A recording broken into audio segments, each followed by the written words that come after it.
phrase qui forcément fait réagir le médecin que vous êtes. Un irresponsable n'est plus un citoyen, parlant des non-vaccinés. Et pour vous, docteur, un non-vacciné est un citoyen, un patient à part ?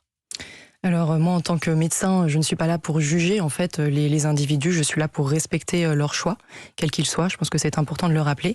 Et je pense aussi qu'il est plus qu'urgent d'arrêter de chercher des coupables en fait dans cette crise, d'arrêter de chercher des coupables entre les citoyens. Au début, c'était ceux qui ne respectaient pas le confinement. Ensuite, ça a été ceux qui ne respectaient pas les gestes barrières ou qui portaient mal le masque. Ensuite, ça a été les enfants. Maintenant, ce sont les non-vaccinés. Je pense que demain, ce seront les enfants non-vaccinés.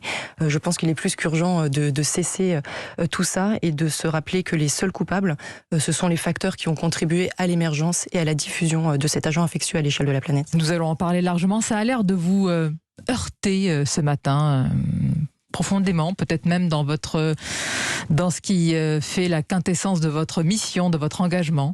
Effectivement, je pense que là, de plus en plus, en fait, on bascule la médecine et la santé publique dans le domaine de la morale.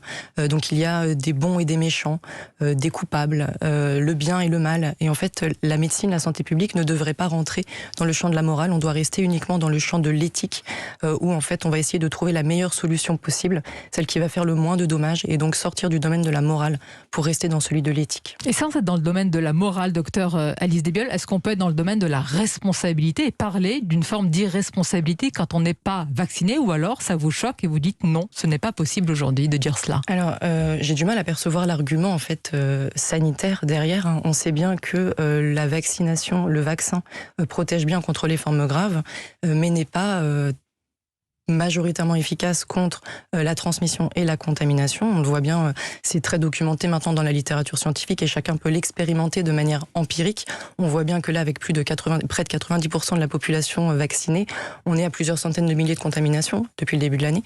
Donc je pense qu'il faut encore une fois arrêter d'être dans cette stigmatisation et respecter les choix des individus. Le consentement est une notion très forte en médecine. Très important, le consentement. Il y a des discours qui pointent malgré tout la responsabilité des non-vaccinés. Certains disent même que les non-vaccinés doivent assumer leur choix jusqu'au bout et dire s'ils souhaitent être réanimés ou pas en cas de graves complications.